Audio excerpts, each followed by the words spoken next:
Bom, pessoal, sejam muito bem-vindos e bem-vindas. Bom dia para Brasil, boa tarde para Moçambique. A gente está mais um dia de uma atividade complementar. Hoje, como a gente tem pessoas pela primeira vez aqui com a gente, eu vou contar um pouquinho do projeto, rapidamente, para não tomar tanto tempo de fala do Luiz e da Débora. O nosso projeto, que é um projeto iniciado pela Helena Lima, que infelizmente não está aqui hoje porque não tem zero internet na casa dela, assim como o Paulo, que também é o meu companheiro aqui de atividade complementar. Dá um oi aí, Paulo. Só um oizinho. Olá a todos. Olha, eu estou aqui no plano de contingência do carro, porque eu estou sem internet também. Então, o Paulo é o meu parceiro de atividade complementar, né? E ele está sem internet e a Helena também. Como que começa essa história? Helena Lima, esse projeto faz parte do pós-doc dela dentro do laboratório da LatesFIP, da Universidade de São Paulo. Começa em 2019 com essa galera maravilhosa de Moçambique presencialmente, com os estudos dos textos fundamentais do Freud, e a partir daí surge a ideia, no início da pandemia, que a gente pudesse fazer essa transmissão da psicanálise online, essa troca maravilhosa, intercultural, transcultural, que a gente vive aqui nessa relação Brasil-Moçambique, que é tão próxima e tão querida para nós. Eu acho que tanto para o pessoal daí de Moçambique, quanto para a gente aqui, cada sábado é um prazer estar junto, poder estudar junto. Tem a clínica também, para quem está chegando pela primeira vez aqui, nós temos o tripé freudiano, né? A gente atende, tem supervisão, transmissão da psicanálise. Então, hoje é o que a gente chama de atividade complementar. A gente chama convidados incríveis, como, no caso aqui, o Luiz e a Débora, que eles vão se apresentar já, para trazer temas que são relevantes para nós, que são interessantes para o nosso desenvolvimento enquanto psicanalistas e aspirantes a psicanalistas ou interessados pelo tema, enfim, pelo estudo da psique humana, tá bom? Meu nome é Cláudia Ribeiro, eu vou estar acompanhando vocês aqui até meio-dia. Fiquem à vontade para colocar comentários, fazer perguntas no chat. O Maurício vai estar me apoiando por conta que o Paulo está dirigindo, então o Maurício Carnelucci também é docente e psicanalista aqui do nosso grupo, e ele vai estar me apoiando aqui no chat, tá bom? Então, Débora, Luiz, sejam muitíssimo bem-vindos para a gente falar do caso Schreber, tão emblemático, e também do livro da Débora, Recado da Psicose, mas eu gostaria que vocês se apresentassem e agora a palavra está com vocês.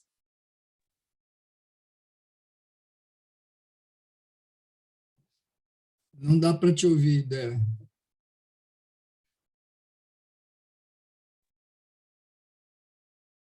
Oi, gente, consegui. Bom dia, Helena. Bom dia.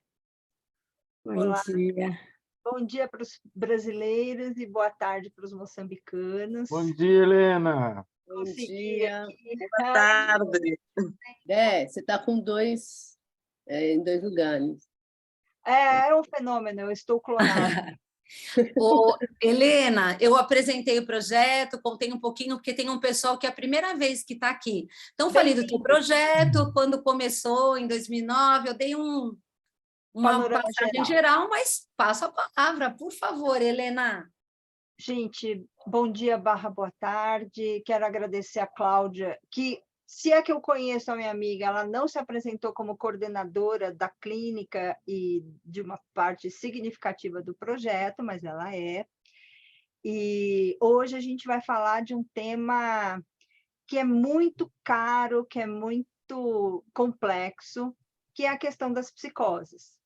Então, a nossa convidada, a Débora, nosso convidado Luiz, eles estão começando aqui no projeto e eles já estão arrumando as malas para ir para Moçambique com a gente em fevereiro. Só para situar todo mundo, em 15 de fevereiro do ano que vem, iremos num grupo de 15 psicanalistas para Moçambique. A gente vai ter um evento presencial e em parceria com a Associação de Psicologia de Moçambique, e o pessoal que já está com a gente desde 2019. Então, estou vendo alguns aqui, a Maria Natal, tá, acho, desde o primeiro dia de aula, e o Fagima também, o pessoal que eu estou vendo no vídeo, né? Então, esse é um projeto de transmissão da psicanálise que começou em 2019, presencial. Conseguimos um espaço na Associação dos Escritores de Moçambique e fizemos lá o curso presencial. Tivemos 140 diplomados, 140 participantes, e eu voltei para cá, para o Brasil, e o pessoal de Moçambique continuou em grupos de estudos sobre interpretação dos sonhos. E naquele momento, segundo semestre de 2019, monitorar algo por WhatsApp era quase uma heresia. Então, eu ouvi muita deboche aqui de colegas, inclusive. Imagina fazer online, olha só as voltas que a Terra redonda dá. Então, no segundo semestre de 2020, começamos a gente fez um primeiro ano com os fundamentos a leitura cronológica de Freud. Fizemos também, e este ano é um curso de psicanálise clínica, e o nosso curso intercala aulas teóricas de transmissão, atividades complementares e a parte da clínica, que é o que a Cláudia coordena. Então, nós temos analistas brasileiros dando atendimento e supervisão para os moçambicanos que estão interessados. Então, nós temos uma parceria firme e importante com o Dr. Boia Efraim, que é a grande sumidade nesse tema lá. Ele trabalha com crianças soldado, questão da psicanálise das crianças soldado. E o projeto foi expandindo. Lá nos idos de 2019, eu dava as aulas, estava em Moçambique, e era apadrinhada pelo Geraldino Alves Ferreira Neto, que é um psicanalista pioneiro aqui do Brasil, e o Christian Dunker, que a maioria conhece. Então, éramos eu lá e os padrinhos aqui. Leia-se padrinhos mandando material, mandando livro, dando todo suporte, apoio emocional nas horas de saudade. Então, esse é um projeto do LATESFIP, que é o Laboratório de Teoria Social, Filosofia e Psicanálise da USP, em parceria com o Geraldino Alves Ferreira Neto, que ainda é o proprietário da marca Associação Livre Campinas. O Paulo Russo está aí dirigindo e está nos ouvindo, e tem lá toda uma série de questões envolvendo a associação. Então, gente, é com muita alegria que eu faço esse contexto, essa atividade complementar, que é a de hoje, salvo engano, é a última do ano, Cláudio, né? E estão todos convidados, a gente vai armazenando os e-mails no mailing e convidando sempre. No ano que vem, a gente vai fazer uma outra forma do curso, a gente vai trabalhar 12 lições em Freud e Lacan, e vai ter uma sequência de atividades complementares a cada 2 meses. Então, lembrando, gente, que todo mundo aqui do Brasil trabalha pela paixão pela causa. A gente não tem dinheiro envolvido nisso.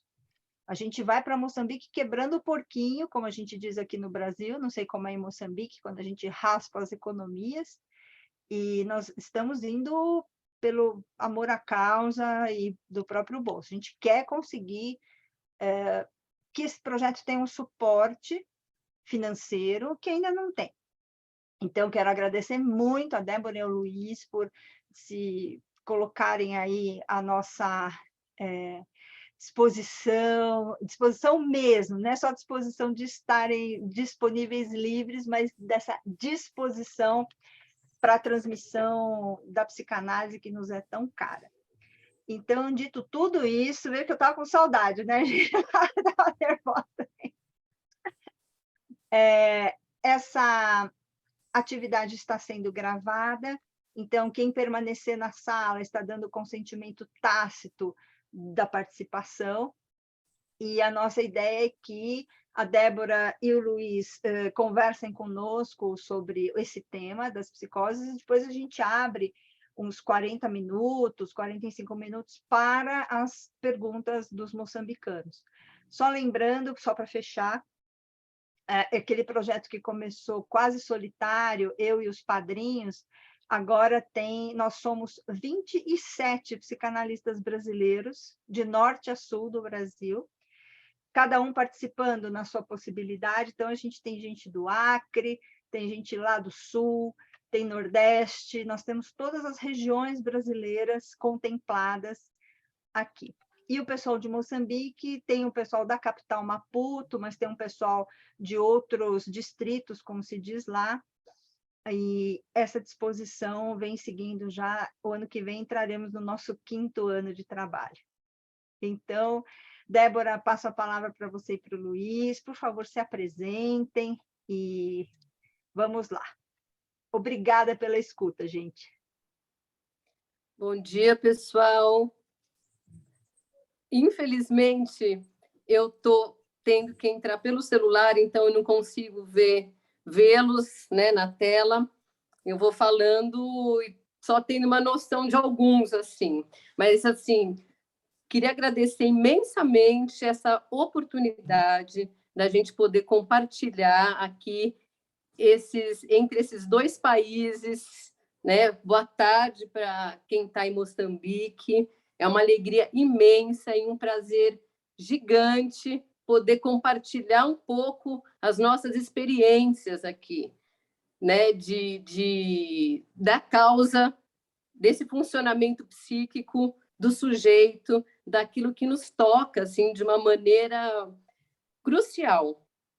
Então, é uma oportunidade para mim, né, imensa, poder compartilhar aqui um pouco da minha prática, vamos dizer assim, né, e uma honra poder também conhecer o trabalho de vocês, que eu acho que é muito importante. O que está em jogo aqui hoje, nesse encontro, é uma troca, né? Que a gente possa assim, trocar as nossas experiências, as nossas questões, aquilo que, de alguma forma, faz a gente se movimentar. Então, agradeço muito a Helena, sempre tão receptiva àquilo que, de alguma forma, eu estava mostrando ali, né? Expondo pela psicose, sempre a partir da psicanálise.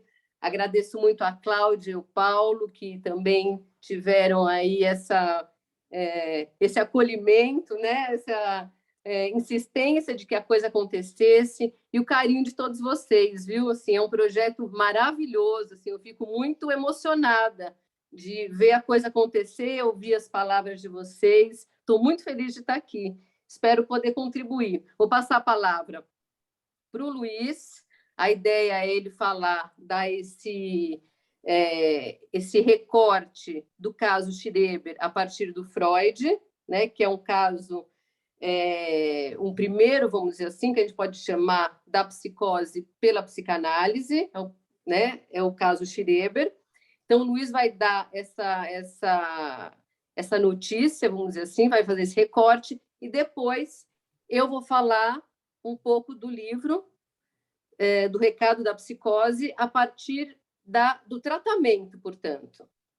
Tá? Então, essa possibilidade, vamos dizer assim, aquilo que é um tratamento possível da psicose. Tá bem? Débora, só lembrando obrigada. Que eu vou falar, então, a partir de uma prática, né, de onde eu venho, que é um CAPS, que é um dispositivo de tratamento da psicose. Tá bem?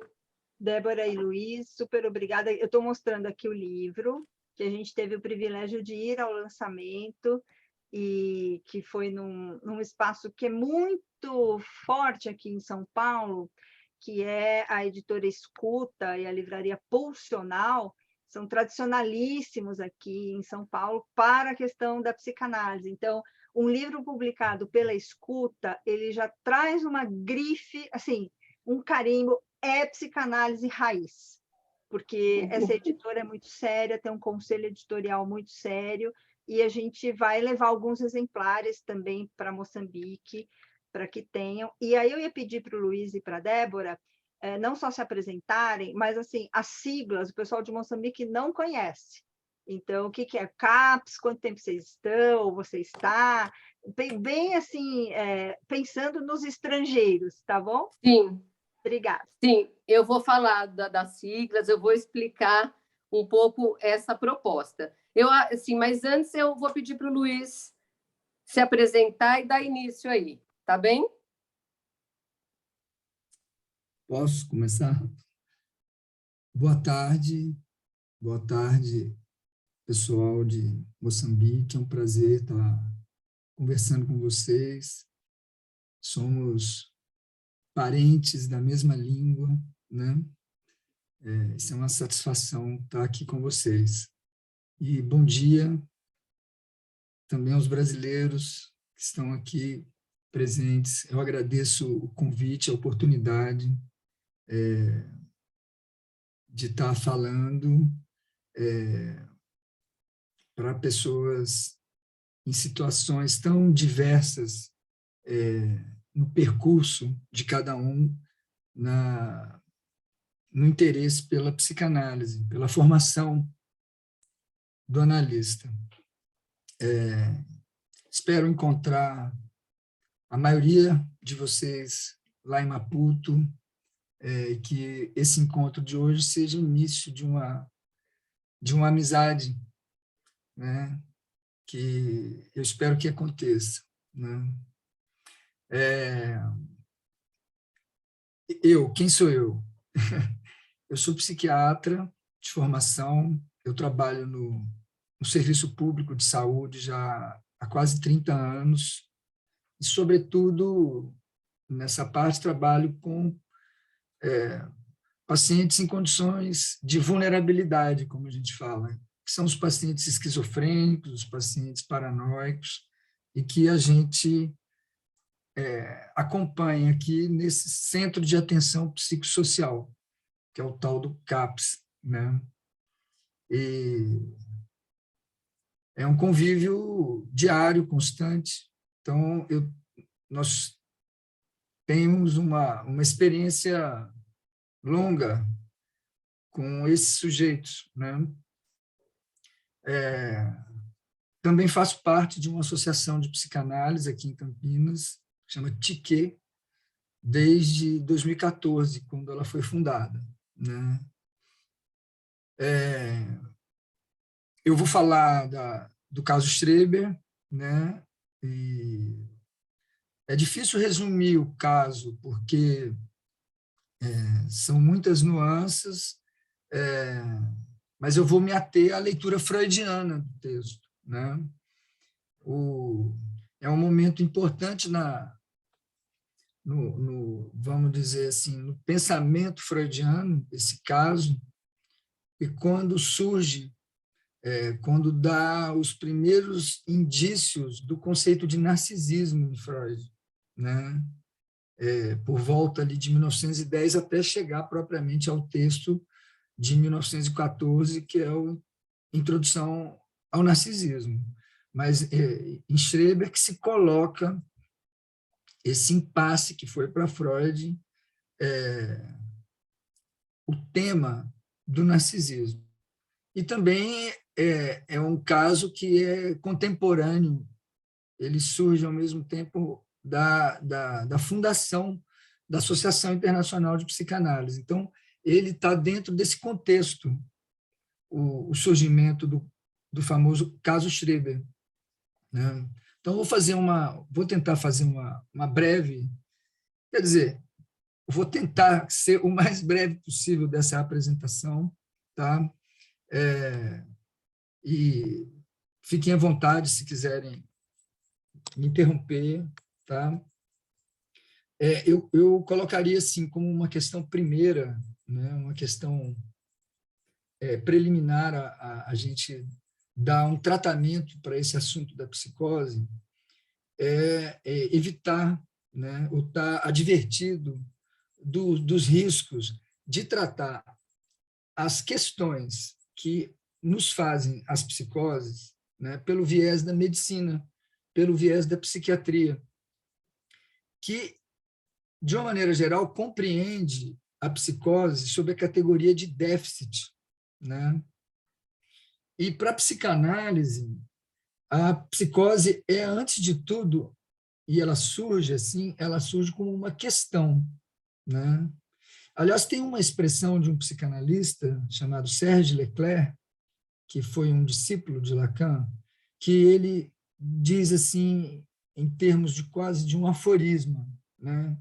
Que se como é que é? Se o neurótico ele é um ser que pergunta, isto é como uma questão que o neurótico ele se apresenta ao analista, por isso que ele é um ser que pergunta, o Leclerc vai dizer, o psicótico é uma resposta. Ele não pergunta.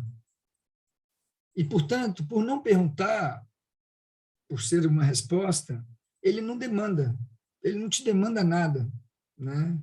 Então, por exemplo, eu trato de uma paciente, a Débora também trata dessa paciente, paranoica, que ela diz assim, eu não faço terapia porque eu escuto tudo o que eu digo. Eu não faço terapia porque eu escuto tudo o que eu mesmo digo.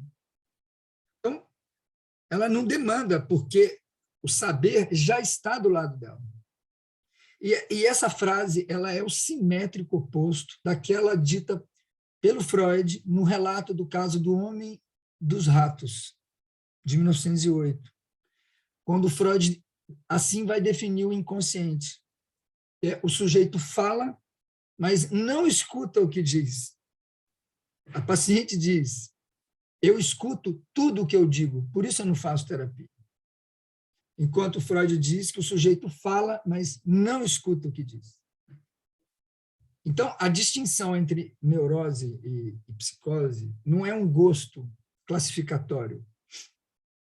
A própria aproximação entre ambas, né, essas categorias, ela nos faz aparecer relações, simetrias, oposições, mas o ponto de partida inicial, na minha opinião, do psicanalista, diante da psicose, é este. O inconsciente está ali, presente na psicose, só que não funciona. Aliás, esse inconsciente ele comporta uma espécie de inércia, né? E é exatamente assim que o Freud começa o seu artigo, a propósito do presidente Schreber. Ele diz algo assim, que a gente só pode investigar a paranoia porque os doentes, diz Freud, apresentam a peculiaridade de revelar o que os neuróticos escondem como um segredo. Ou seja, o psicótico ele dá um testemunho aberto do inconsciente. O neurótico também ele é uma testemunha da existência do inconsciente, mas ele dá um testemunho encoberto e que é preciso decifrar esse testemunho encoberto. O testemunho aberto do psicótico, no entanto, ele lhe deixa fixado, imobilizado, numa posição que o coloca sem condições de restaurar o sentido que ele testemunha e poder compartilhar no discurso comum dos outros esse mesmo discurso. Então, é um sujeito psicótico, ele não se coloca no lugar do outro. Portanto, em outras palavras, assim, o inconsciente no sujeito paranoico, ele sim, ele se articula a céu aberto, como diz o Freud, mas em claro enigma. Porque o enigmático é que desse inconsciente que se manifesta às claras aí, o sujeito permanece radicalmente excluído. O sujeito experimenta o inconsciente de um modo totalmente terceirizado, a gente pode dizer. Isso fala dele. É assim que ele nos chega. Falam de mim. Ou isso fala nele, quando ele é tomado por alucinações. Isso fala dele, é o que a gente pode chamar do delírio. Isso fala nele, é o que a gente pode chamar de alucinação. Seja como for, ao falar dele ou falar nele, o sujeito encontra-se numa condição de objetivado, fora de si. O neurótico, diante das manifestações do inconsciente, que não cessam de lhe retornar em sonhos, em lapsos, em ato falho, em esquecimento. O neurótico ele não quer saber de nada que o implique. Ao mesmo tempo que ele já implica um outro que talvez saiba melhor do que ele, e por isso mesmo já se implicando. Isso não acontece na psicose. Bom, de todo modo, se a neurose, a estrutura da linguagem dos sintomas só aparece por meio da decifração, na psicose ela é situada no aspecto assim do fenômeno. Ela está à vista, justamente por causa dessa objetivação, né? Então, esse é o primeiro aspecto que eu chamaria de aproveitar uma expressão do Lacan, o que eu chamaria de questão preliminar, né? É de não entender a psicose como déficit, mas que tem uma espécie de ordem, né? Uma ordem do sujeito ali, muito embora de um sujeito que está excluído dessa própria ordem. Bom, se aproximando do texto, né? Num determinado ponto do artigo do Freud, ele se desculpa ao leitor pela monotonia das soluções trazidas pela psicanálise, ao encontrar em Schreber o quê? O complexo paterno. Quem teve oportunidade de ler o famoso caso Schreber vai se lembrar dessa pedida de desculpas do Freud, da monotonia da psicanálise, ao simplesmente encontrar não outra coisa senão o complexo paterno. E, no entanto, chegar a esse mínimo denominador comum não foi tão simples assim, porque implicou para Freud realizar uma espécie de passagem, que eu acho necessário colocar essa questão, essa passagem que se deu em Freud, que tem a ver com a formação propriamente do analista. Porque é importante dizer que Freud não atendeu o Schreber no seu divã. Parece, às vezes, uma coisa óbvia, né? Porque o Freud foi seu leitor, né? E Freud, foi um livro publicado por volta de 1902, 1903, o livro do Schreber. Ele ainda em vida. E Freud, ele leva consigo as memórias de um doente de nervos, que é como chama o livro. Ele leva esse livro a uma viagem para Sicília, em companhia do Ferenc, no verão de 1910, que é quando ele tem acesso ao livro, né? E ele vai fazer uma viagem com esse discípulo e, analisando, vão viajar para Sicília, vão viajar para o sul da Itália. E Schreber era o assunto predileto na época. Freud fez com que seus discípulos tivessem acesso a esse livro. Adler, Jung, Abraham, todos, era o frisson, era a leitura do caso Schreber. Bom, de volta daquelas férias, já lá em Viena, né, ele retorna às suas correspondências por carta com o seu companheiro de viagem. E numa dessas cartas ao Ferenc, ainda sob efeito da própria viagem, ele escreve uma frase que eu acho que é importante para a gente entender aqui. Ele diz assim: eu obtive êxito, eu, Freud, obtive êxito aonde o paranoico fracassa. Então, da onde vem essa frase? Porque essa frase não tem um efeito assim somente de uma leitura das memórias. Assim, a gente lê as memórias do Schreber e fala assim: bom, eu obtive sucesso, eu obtive êxito aonde o coitado do Schreber fracassou. Isso não é uma conclusão de uma leitura do caso, né?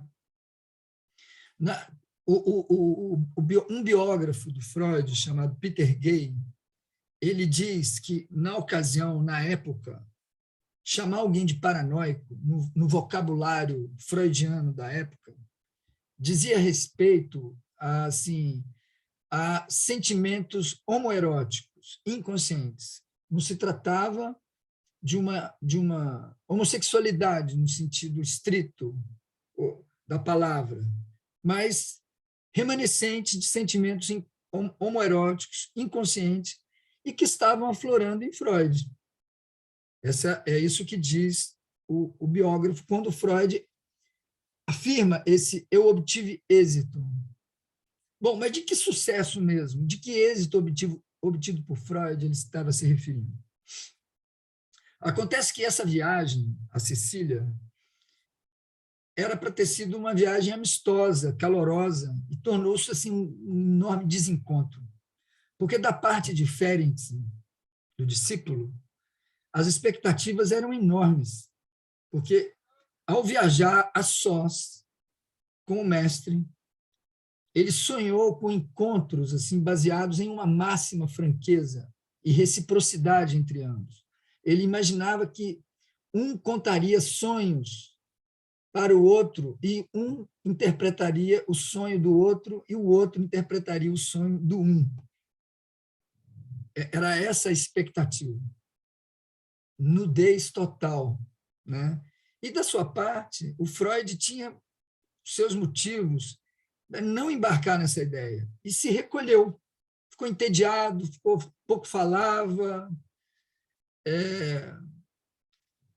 Numa expressão nossa aqui, ele ficou borocochô, o Freud. O Ferenc amargou essa decepção e carregou esse fel consigo durante toda a viagem, queixando-se da frieza do Freud. Então, o que esse desencontro entre o discípulo e o mestre tem a ver com melhor dizendo, aquele êxito não obtido pelo paranoico no comentário do Freud? Então, isso dizia respeito, não sei se os amigos de Moçambique já ouviram falar desse tal de Fliess, porque era a respeito de Fliess de quem Freud falava a Ferenc nessa carta. Fliess era um otorrino que era muito ligado a Freud imediatamente antes da interpretação dos sonhos. Foi apresentado por Breuer, e ele foi uma espécie assim de interlocutor assim privilegiado. O Freud dizia assim: você é o meu outro, nas cartas. Eles trocaram muitas cartas. E há quem diga que esse Fliess pudesse ter tido uma função analítica para Freud, né? Então, era um personagem que estava retornando a Freud quando ele falava para Fliess desse êxito que ele tinha obtido e que o paranoico não. Por quê? Porque se tratava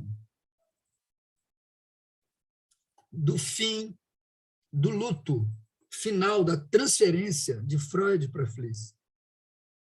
Depois de quase 12 anos de rompimento entre ambos. Então, por que rola isso? Porque nessa viagem, em Siracusa, quando eles passaram por Siracusa, na Itália, o Freud ele teve o dissabor de sonhar com Fliess por 5 noites seguidas, o mesmo sonho. O mesmo sonho. Segunda, terça, quarta, quinta e sexta, o mesmo sonho e com Fliess. E o conteúdo desse sonho era o seguinte: ele se reconciliava com o antigo amigo. O Freud ele nomeia esses sonhos, como sonhos hipócritas. Isso está na interpretação dos sonhos, uma nota de pé de página, na interpretação dos sonhos, no capítulo 4. Né? E ele vai dizer o seguinte, que são sonhos que foram despertados, sem dúvida, pela explícita demanda de amor que lhe fazia Ferencz, né? Essa demanda de uma relação mais verdadeira entre ambos. O sonho teve... Esse foi o disparador do sonho, né? Pode-se dizer assim. Mas foi a recusa a essa demanda de correspondência plena, de correspondência amorosa, que suscitaram a Freud aqueles 5 sonhos iguais. Então, a interpretação do Freud foi essa. Enquanto eu estava ocupado com um certo problema científico, entre parênteses, o caso Schreber, enquanto eu estava ocupado com um certo problema científico, eu tive durante várias noites um sonho levemente desconcertante. Era uma exortação a abandonar o último resto de consideração por aquela pessoa, a me libertar dela por completo, e que havia se disfarçado de uma maneira hipócrita, em seu contrário. Ou seja, o Freud considera que o sonho de reconciliação que ele teve, na verdade, era um sonho de separação.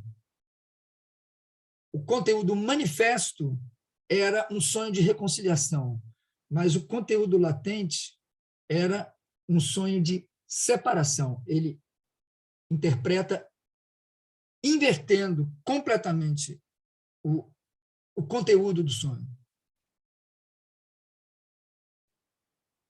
Então, esse eu obtive êxito do Freud, ele exprime a satisfação de um fim para Freud, de uma separação, uma satisfação de poder dizer exatamente o que o paranoico falha em dizer. Sou eu. Sim, sou eu, Fliess. Não você. Sou eu quem quis e quer acabar com a demanda do me ama. É isso que o paranoico fracassa. O paranoico não diz sou eu. O paranoico diz é o outro que me persegue, é o outro que me trai, é o outro que me ama, é o outro que quer me matar. Então, simplesmente porque o paranoico recusa essa possibilidade de dizer sou eu, ele vai dizer não sou eu, é o outro. É isso que o Freud diz, que ele obteve esse êxito, aonde o paranoico fracassa.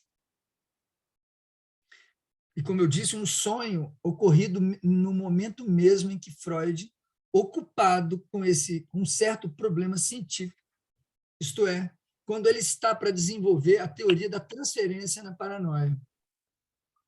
Porque o Schreber, já entrando no texto do Schreber, ele não obteve a mesma sorte com o seu psiquiatra, o tal do Dr. Flechsig. Nas memórias do Schreber,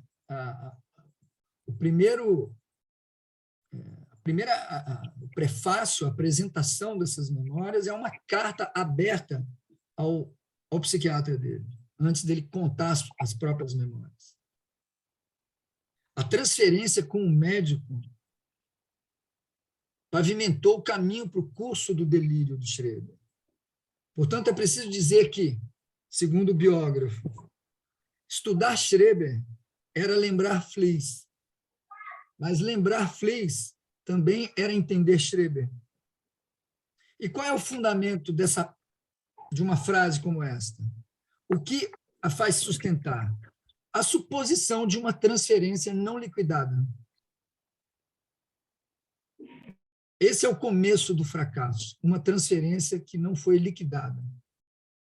A começar de Schreber para Flechsig, evocando a de Freud a Fliess, atualizada de Ferenc a Freud, fazendo ecos em Adler, porque Freud escreve assim para Jung, porque Adler abriu em mim as feridas do caso Fliess. E a despertar no próprio Jung a expressão um eco estrondoso na leitura da análise do caso Schreber. Um eco estrondoso da relação de Jung com Freud. Por isso que essa turma toda ficou tão fascinada com o caso Schreber.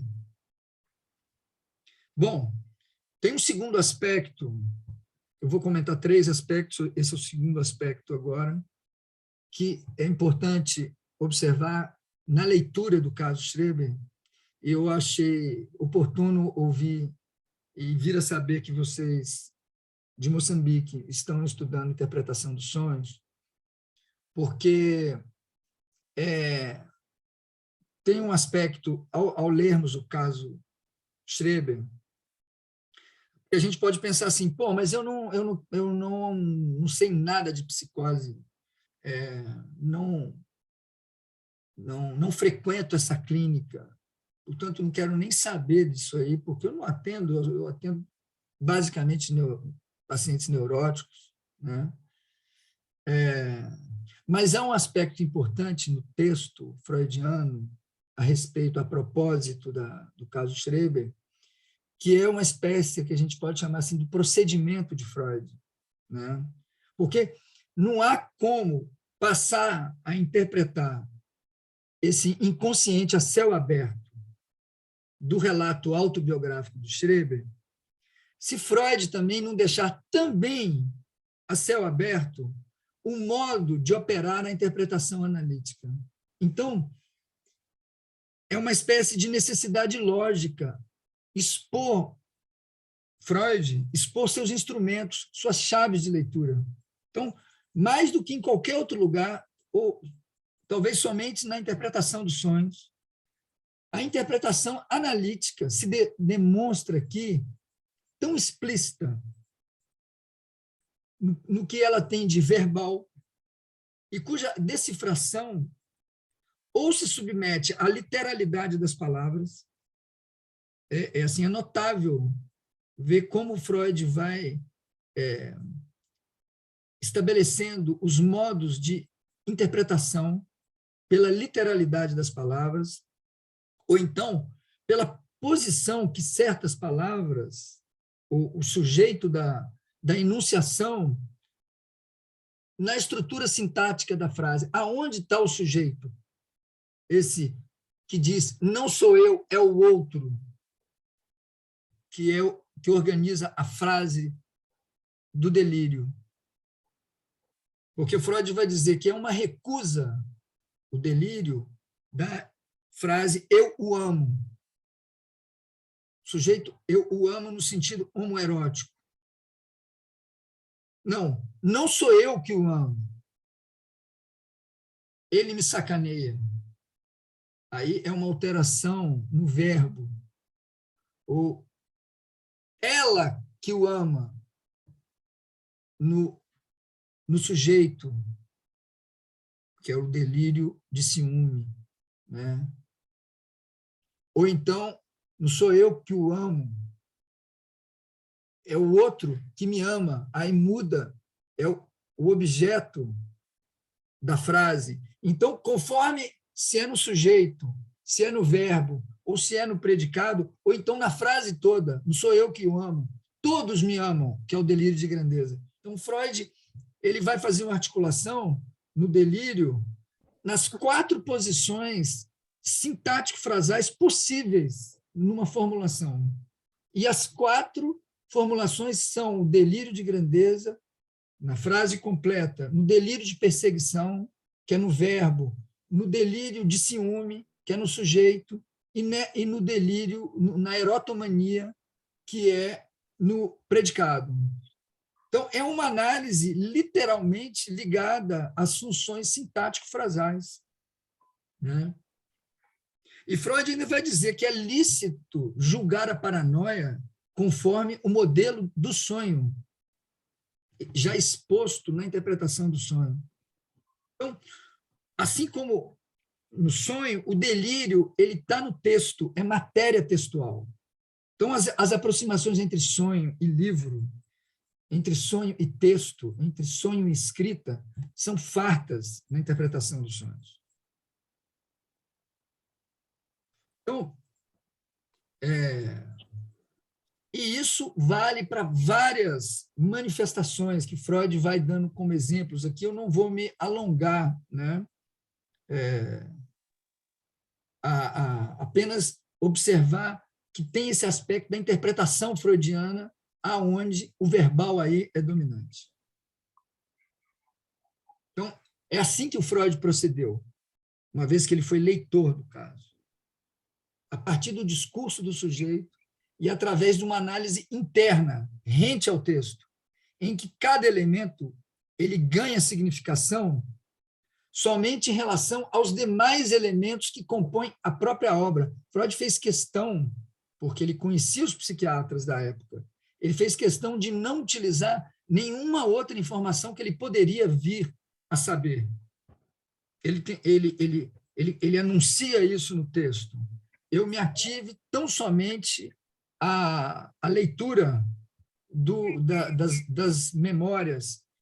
Eu não quis saber de outras fontes. Soube depois apenas para confirmar minhas hipóteses.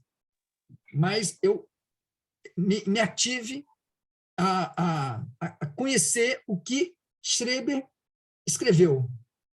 Nada mais. Não fui atrás dos relatórios onde ele ficou por 8 anos internado. Bom, aqui agora eu passo para a terceira parte, que é um elemento importante, que é os 2 postulados do delírio do Schreber, que são... Eu tenho algum tempo? Ou vocês querem que eu pare aqui e já entro para a Débora? Não, go ahead. Tá Passa bom. o seu tempo, Luiz. Olha lá, hein? Cuidado com isso. Confio nas bordas. Bom, vou tentar ser breve. O modo como... Porque aí eu queria mostrar assim, que o Freud ele vai analisar os 2 grandes postulados do discurso delirante do Schreber, né? Para ele encontrar o que poderíamos chamar assim, da pedra fundamental, na qual esse discurso se estrutura, né? E isso revela um método freudiano. Então, ele começa por destacar 2 pontos principais da temática delirante do Freud, do Schreber, que é a transformação em mulher, porque no delírio do Schreber ele diz isso, que ele está predestinado a se transformar na mulher de Deus, para se criar uma nova raça de homens schreberianos, após ser fecundado por Deus. E, uma vez transformado em mulher, esse papel da transformação em mulher está no propósito de salvar o mundo, né? De uma espécie de redenção do mundo. Então, tem 2 pilares. É o papel de redentor, de salvador do mundo e a transformação em mulher. Então, de saída, o Freud se pergunta qual o elemento primário entre ambos os postulados. O que condiciona o quê? Qual é o elemento primário? É o papel do redentor ou é o papel da transformação em mulher? Qual é o condicionador? qual é o condicionado? O de redentor condicionou a transformação em mulher ou o inverso? Freud vai dizer que a psiquiatria ela costuma dar a primazia ao redentor. E não é incoerente supor que, para Schreber se realizar em sua missão como o Salvador, fosse necessário a sua emasculação, a sua transformação em mulher. E, portanto, a transformação em mulher deveria ser secundária em relação ao elemento dominante do delírio principal, que seria a de redenção do mundo. Freud vai dizer que a hipótese é boa, mas ela não se sustenta, e simplesmente porque isso contradiz o texto. Simples assim. Isso não está no texto. Freud vai partir da hipótese que o delírio primário é a transformação em mulher. E só depois, secundariamente, veio a ligar-se o papel de redentor. Porque é o que está escrito, simplesmente porque é o que está escrito no texto do Schreber.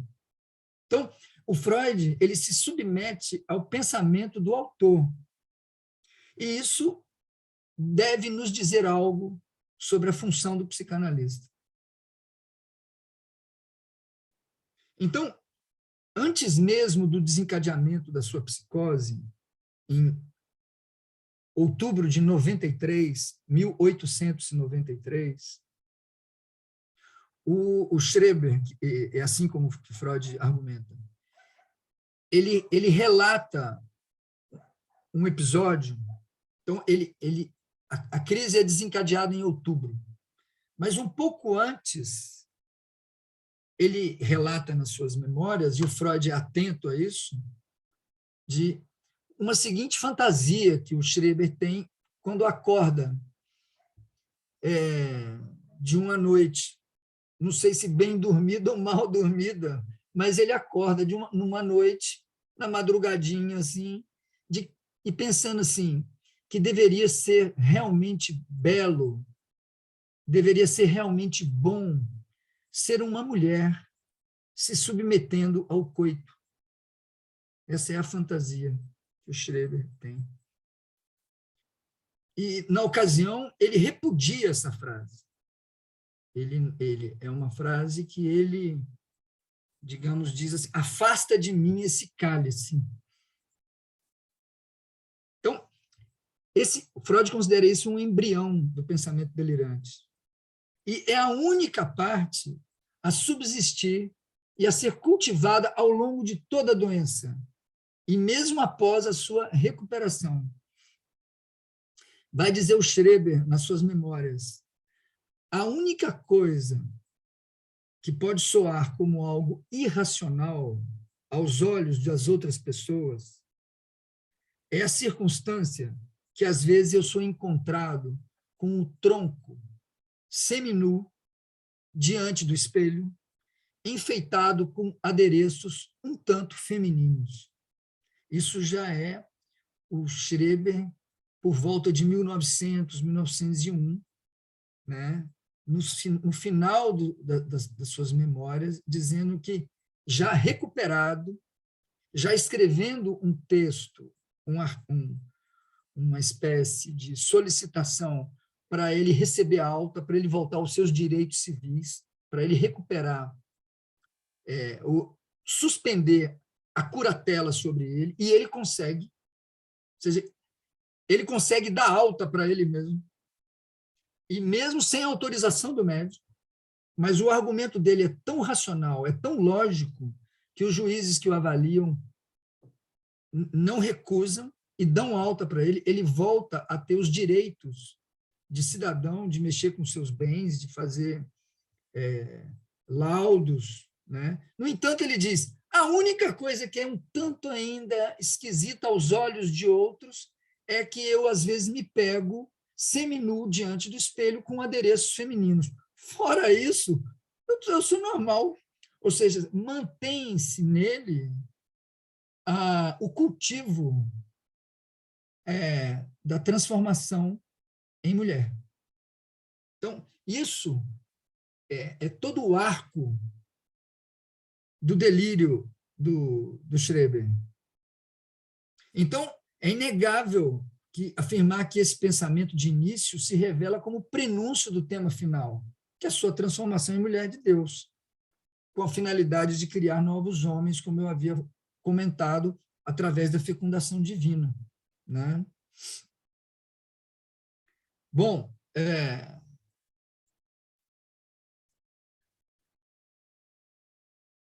a gente pode dizer que, em contraste com toda essa minúcia, como ele tratou sua transformação em mulher, a missão redentora não recebeu nenhum grande comentário em suas extensas memórias. São quase 400 páginas as memórias. E o que ele fala do papel de redenção? Quase nada. Por isso que o Freud vai dizer, por isso que o primário é a transformação em mulher. E a gente que se vire em torcer essa lógica, a princípio mais intuitiva, que ele se transforma em mulher por causa da redenção. É o contrário. Ele vai para a redenção por causa da mulher. É por se transformar em mulher que ele está apto à redenção. Pode-se dizer assim. E a gente pode ver, com certeza, que, acompanhando o delírio do Schreber, o que a gente pode chamar de redenção do pacto social contra certas violências tem a ver com a transformação da mulher na sociedade. Então, nesse sentido, o Schreber é contemporâneo a essa questão. Não há possibilidade de civilidade, de redenção para uma civilização, se a mulher não ser transformada, né, em mulher. Bom, no entanto, o que é interessante, o que é fascinante nisso, e eu não vou me estender agora, porque eu precisaria de muitas minutos, eu precisaria de mais meia hora para ainda explicar isso, que ele vai dizer, apesar da redenção ser pouco tratado na memória freudiana, na memória do Schreber, o Freud não vai diminuir a sua importância, porque ele vai extrair daí, da questão da redenção, a complexa relação do Schreber com o grande parceiro dessa saga, que é Deus. Né? Então, o Deus mereceu da parte de Freud todas as considerações, devido às relações privilegiadas que ele mantinha com Schreber. Então ele vai dizer que tem uma sequência, se no início a transformação de mulher que Schreber estava submetido era transformar para o gozo de Flechsig. Ele ia se transformar em mulher para Flechsig, o psiquiatra dele, abusá-lo sexualmente e depois deixar o corpo dele largado. E isso era aviltante. Essa era a primeira fase do delírio, a fase sombria do delírio. A segunda fase é que essa transformação em mulher foi para fins mais dignos, que era ser fecundado por raios divinos solares de Deus. Ou seja, Schreber tinha uma relação, portanto, de flechas para Deus e para Sol. Tem uma sequência aí que Freud vai dizer que isso é uma sequência da linhagem paterna. E aí depois ele vai dizer, mas não é bem totalmente a linhagem paterna, porque Flechsig ele não está bem na categoria de Deus. Pode ser que ele evocasse uma relação, não com o pai, mas uma relação com o irmão. Então, Flechsig está e não está nessa linhagem que vai dar de Deus para Sol e Sol até chegar à figura paterna, propriamente. E aí o Freud vai manter essa dúvida se a ligação de flashes, de Deus e com sol, está ligada ao irmão, ao igual, ao meu próximo, ou essa instância que está em outra categoria, que é Deus? Porque o irmão e o pai estão em lugares diferentes na estrutura de parentesco, na estrutura elementar de parentesco. Eles estão em patamares distintos. E, no entanto, na psicose é como se aquele que é o meu igual e aquele que é a própria alteridade, que é a figura divina, eles estão meio que fusionados. E é isso que fracassa. Tem alguma coisa nesse campo aí que fracassa, porque Freud fala assim, nós, psicanalistas, temos o dever de estabelecer relações genéticas. Ele usa essa expressão, relações genéticas entre a transformação da mulher e o papel de redenção. Relações genéticas é relações de causalidade. E, para concluir, e se o delírio de transformação em mulher era primário, a causa disso Freud vai encontrar na redenção, em alguma coisa, na função paterna que não se deu. É evidente que isso precisa ser mais detalhadamente esmiuçado e eu não terei tempo para isso. Mas é isso que eu gostaria de apresentar como um esboço do que é ler Freud, que leu Schreber. Muito obrigado. Sensacional, Luiz. Sensacional. Já me inspirou aqui a gente fazer em Maputo algumas sessões dos casos clínicos de Freud. Vamos pensar, porque aí você tem o seu tempo, 1 hora e meia, acho que... Maravilha! Muito legal. Aqui, Associação Livre Rolando Solta. Eu queria aproveitar, Débora, se você me permitir, eu separei algumas fotos que têm a ver com o caso Schreber para ilustrar, porque acho que você vai para um outro campo, né? O Schreber, o Luiz trabalhou. Quero mostrar aqui algumas fotos que trabalhei recentemente esse caso e aqui. Vê se todo mundo enxerga. Estão vendo a tela? Então, aqui um retrato da família do Schreber, a família inteira, pai, mãe e os irmãos. Então, eles eram em 5 filhos. A gente, em geral, fala muito do irmão dele que se suicidou, mas tinha mais irmão aqui na jogada, né? E aqui o próprio Schreber, para quem não viu.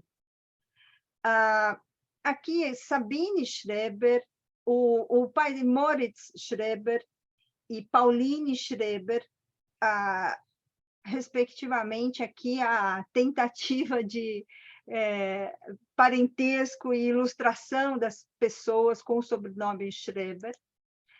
E aqui os livros que a gente tem, o caso Schreber, escrito pelo Freud, está nesse volume da Companhia das Letras, que é o volume 10, a gente tem em PDF, mando para vocês.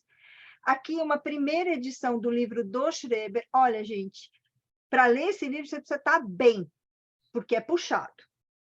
São muitas páginas densas, e essa aqui é uma edição mais recente, com outra tradução, com textos complementares, e que trazem aportes muito importantes. Tem bastante produção recente sobre o caso Schreber, é o caso paradigmático aqui.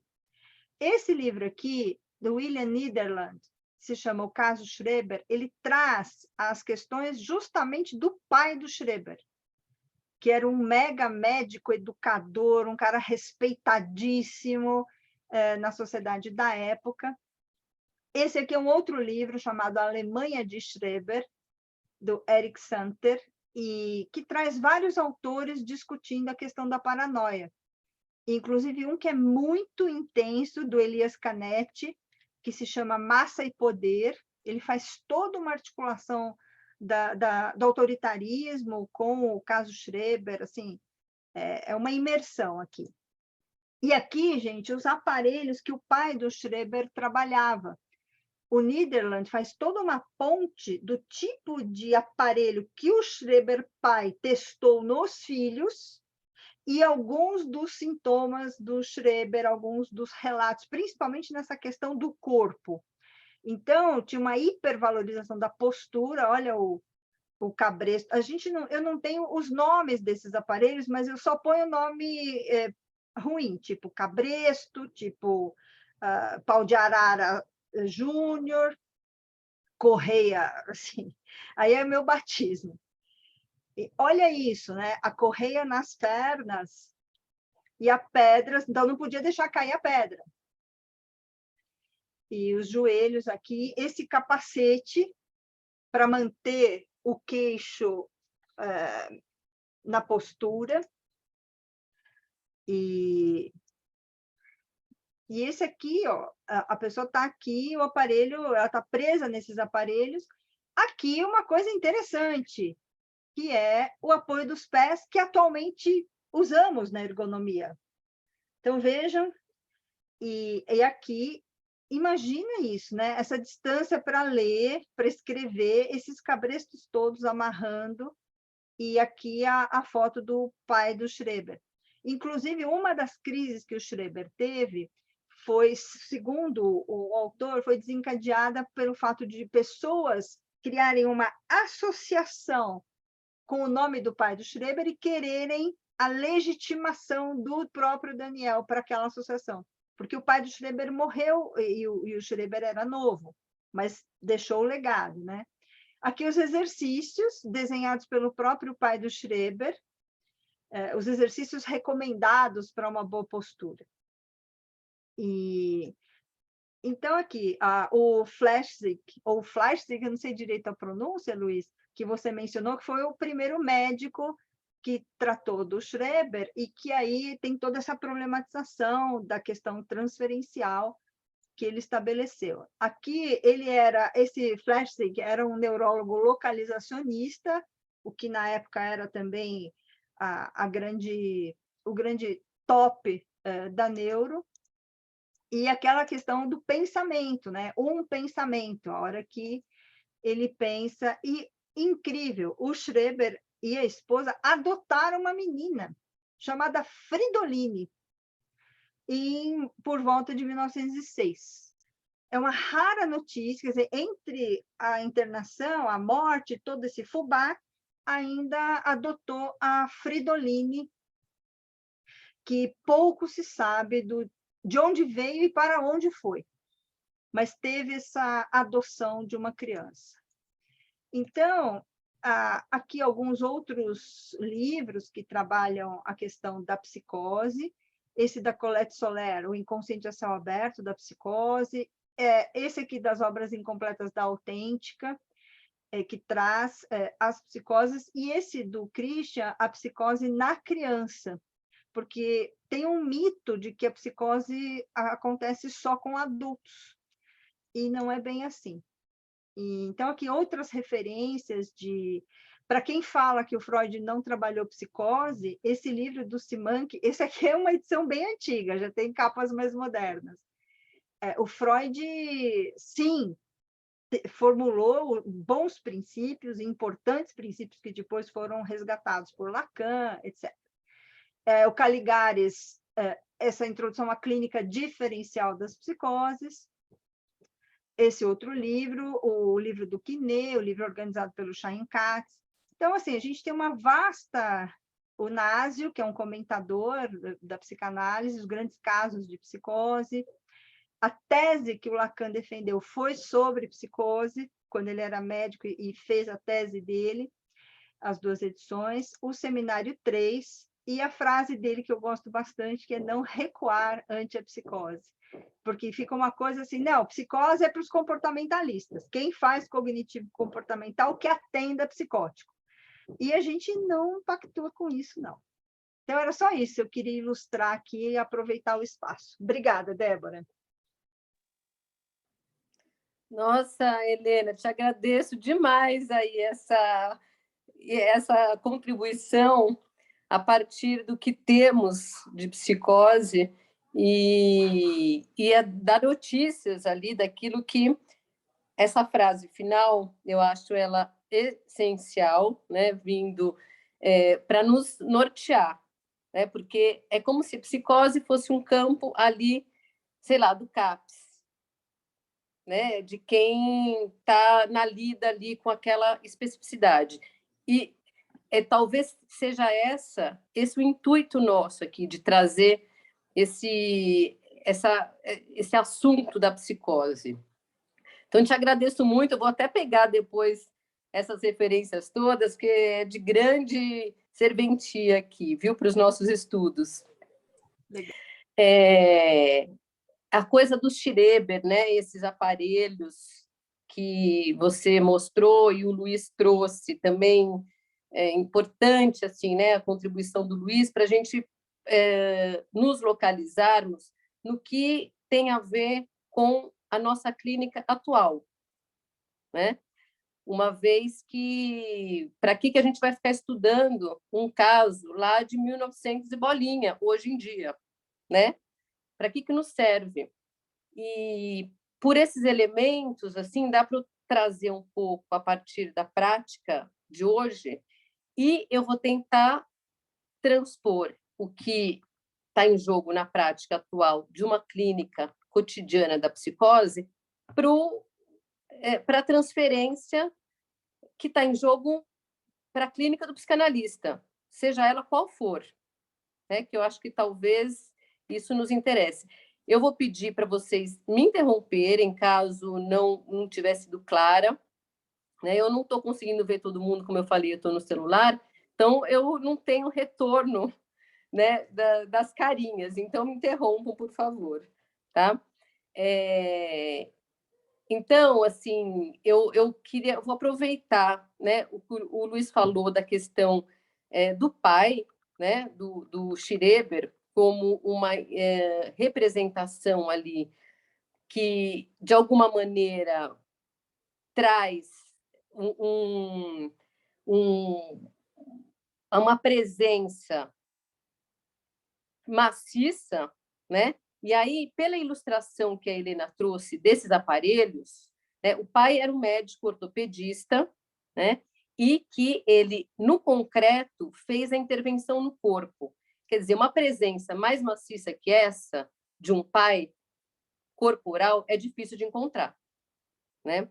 Então, o que eu estou querendo destacar aí, né? Isso que é excessivo, essa presença que não faz falta, ela não está ausente, é uma presença constante, inclusive corporal, na constituição de um sujeito, né? Na constituição subjetiva ali. O Luiz falou do outro, né? O Luiz falou dessa, assim, não sou eu que o amo, é ele que me ama, é sempre o outro que é sempre... Nina, espera um pouquinho só. A impressão que eu tenho é que é uma intervenção canina, ou não ouvi bem. É uma intervenção felina.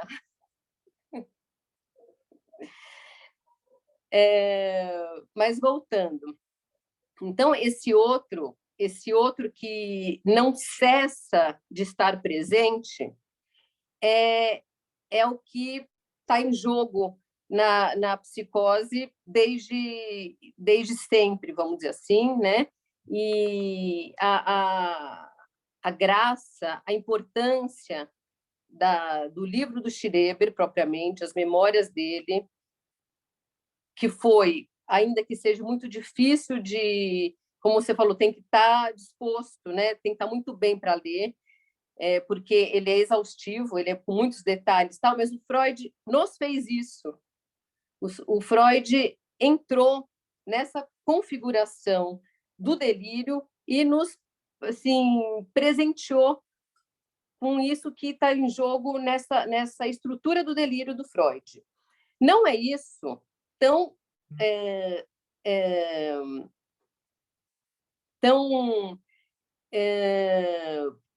hoje em dia, né, na questão psíquica, que organiza, que estrutura a psicose, a gente não se debruça tanto nessa formação delirante. O que está mais em jogo é a transferência, que é um pouco diferente na clínica da neurose. Então, qual que é a primeira coisa que aí eu vou trazer um pouco como eu organizei o livro a partir dessa clínica, né? Por que o livro, As Memórias do Schreber, é tão difícil tem que ter essa predisposição? Porque é um livro fechado, é um livro hermético, né? Ele é cheio de detalhes que dizem de um delírio. E o delírio não é um sistema aberto.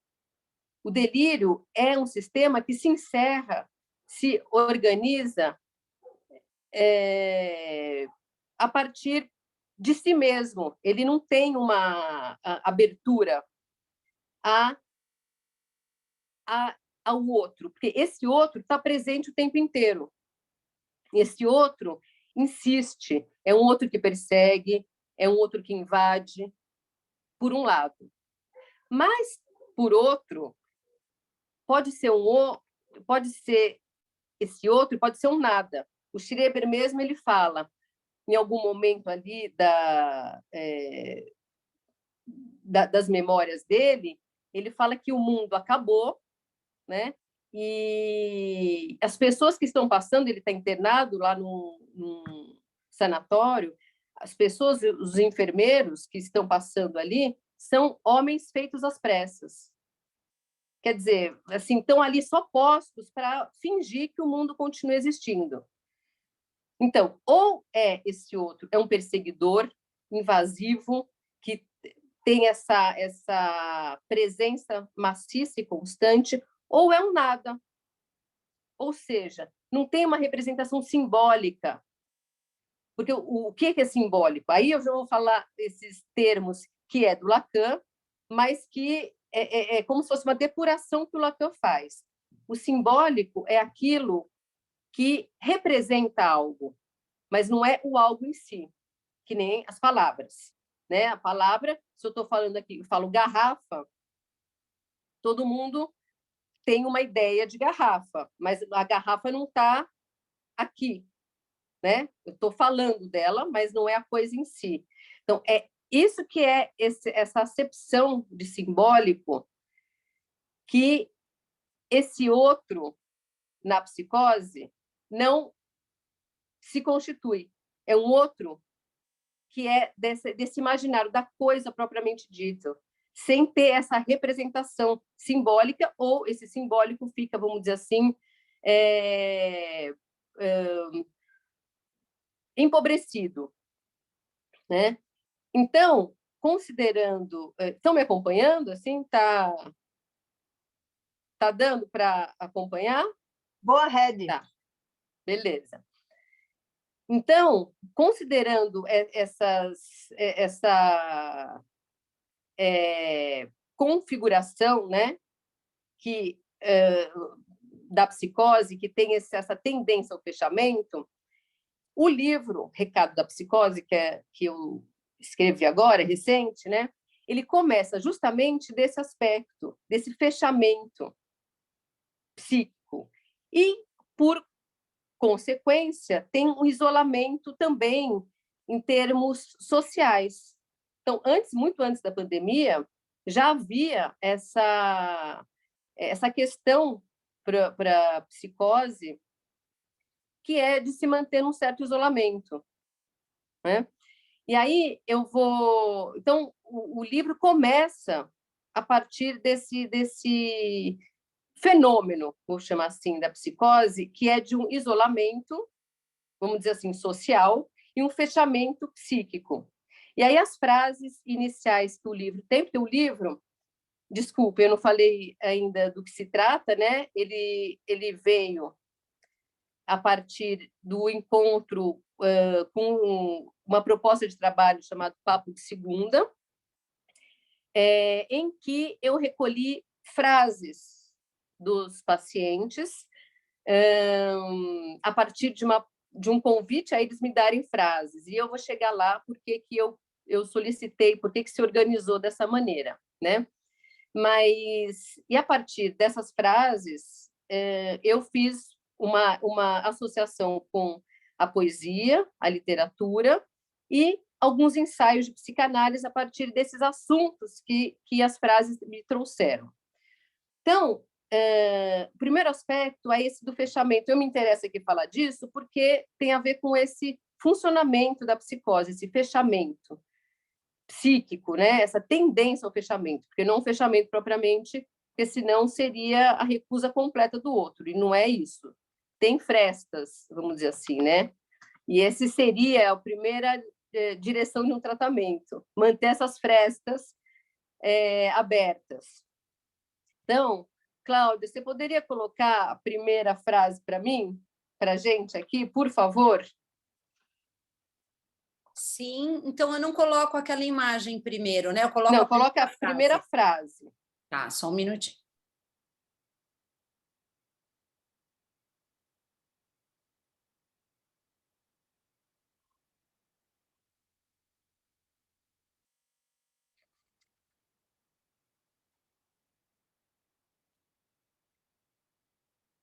Vocês estão vendo?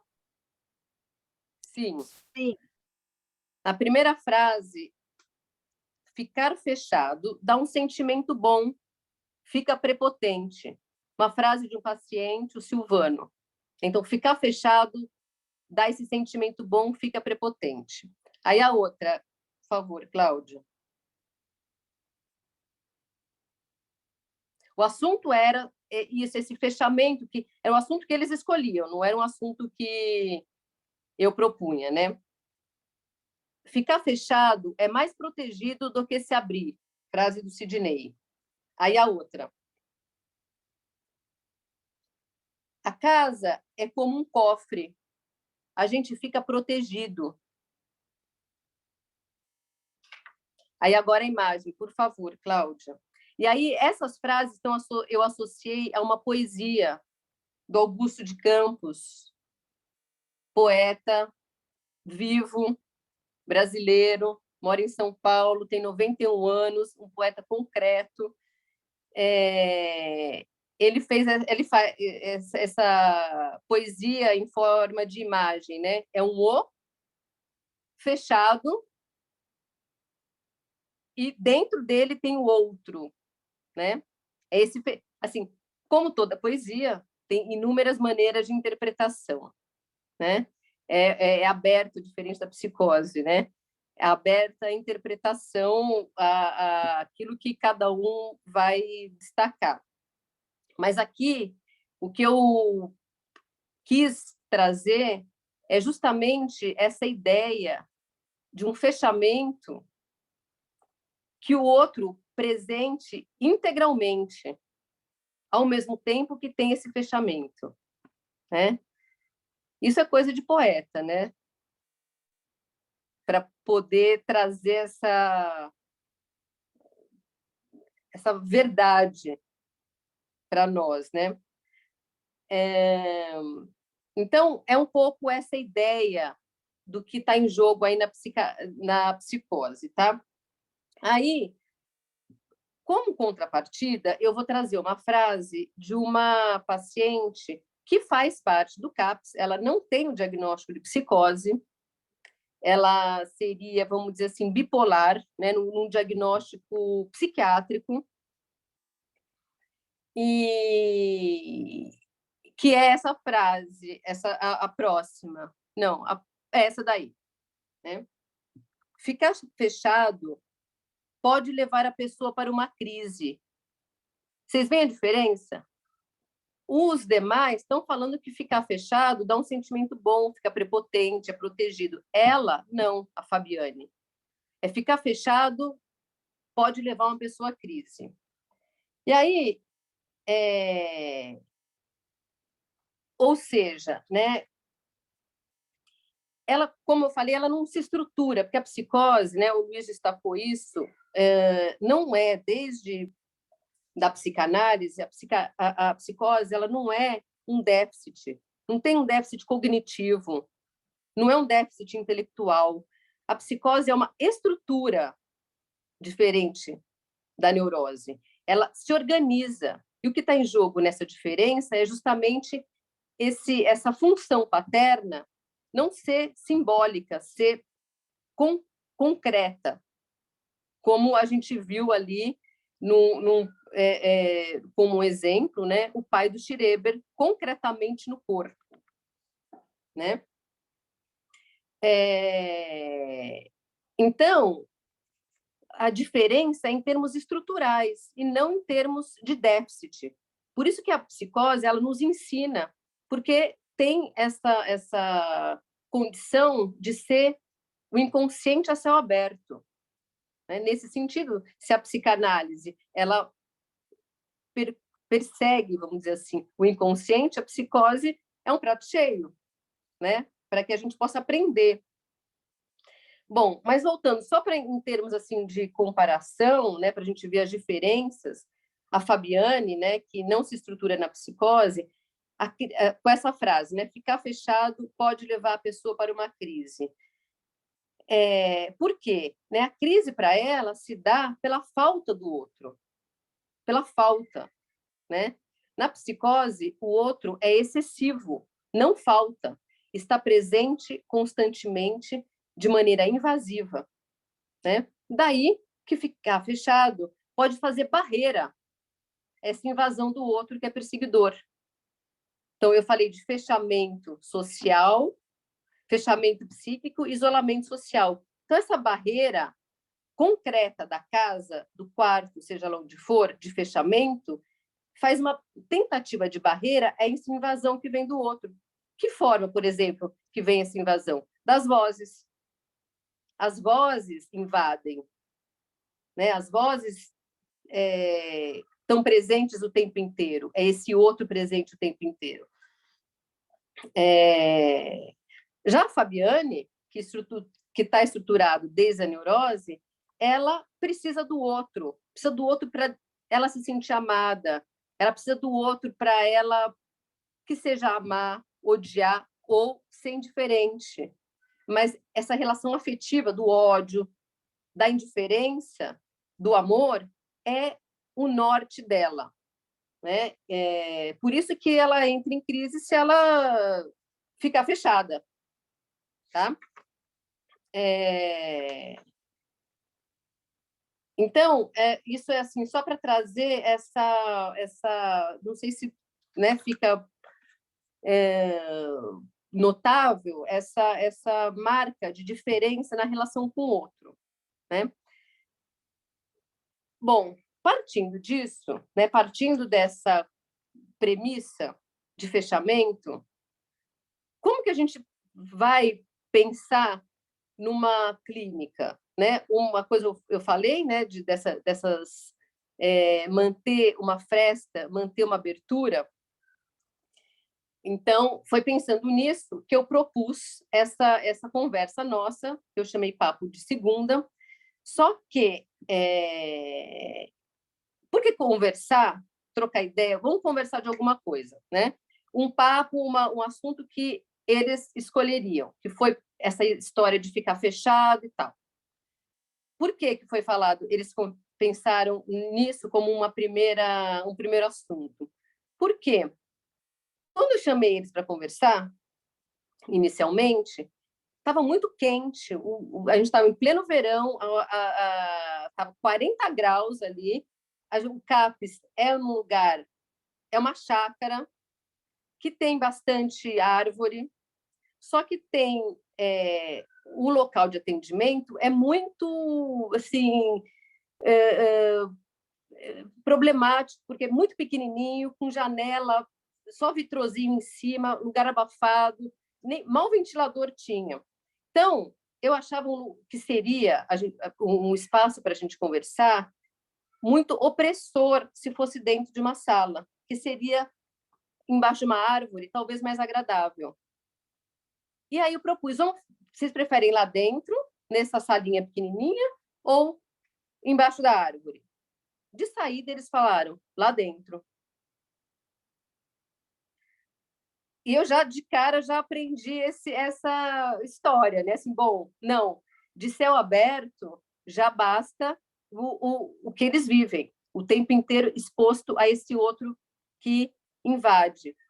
Vão para dentro, para um lugar fechado. E foi aí que surgiu esse assunto do fechamento, um lugar fechado, um lugar protegido, né? Bom, beleza. Então, vamos a proposta de conversar assuntos que eles escolheriam. Entretanto, isso é uma coisa interessante, mas isso não é um tratamento, isso é só uma conversa. O que poderia favorecer para que houvesse um tipo de troca que mantivesse uma fresta, uma janela aberta, algo que poderia fazer uma direção de contato comigo e eu com eles, né? Como o Luiz falou,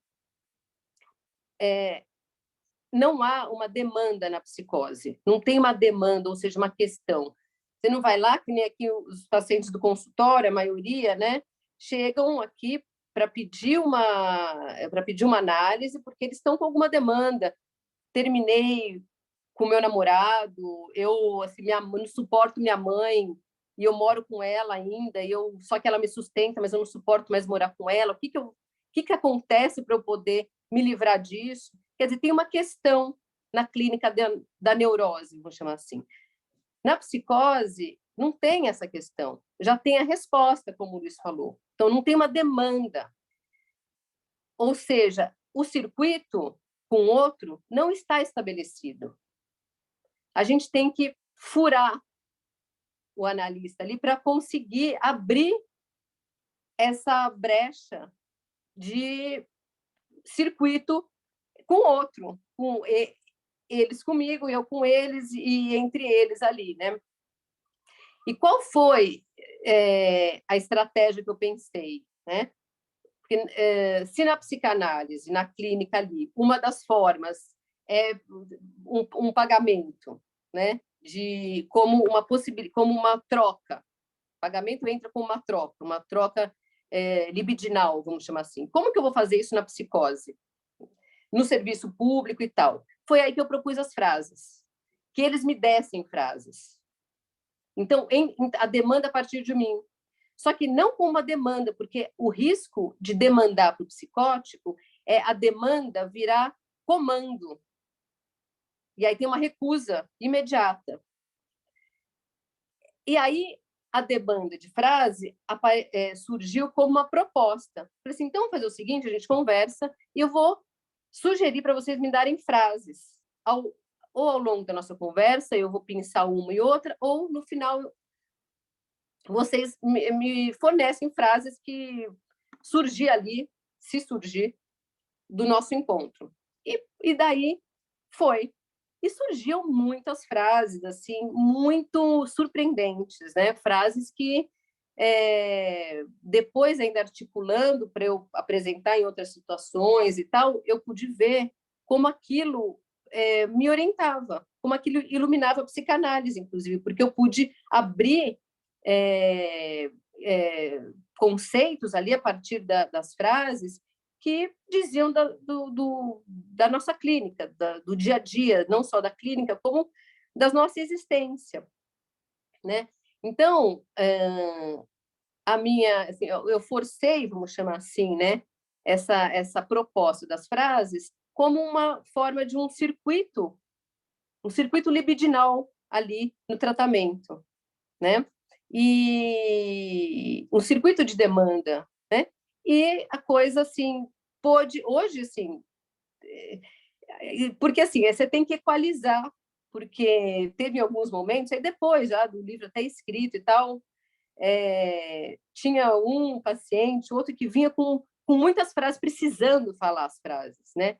É uma máquina de produção. Então, por isso que a coisa não é uma receita, é uma possibilidade, né, de conversa ali com eles que se deu e que, ao mesmo tempo, não dá para levar isso como uma premissa, vamos dizer assim.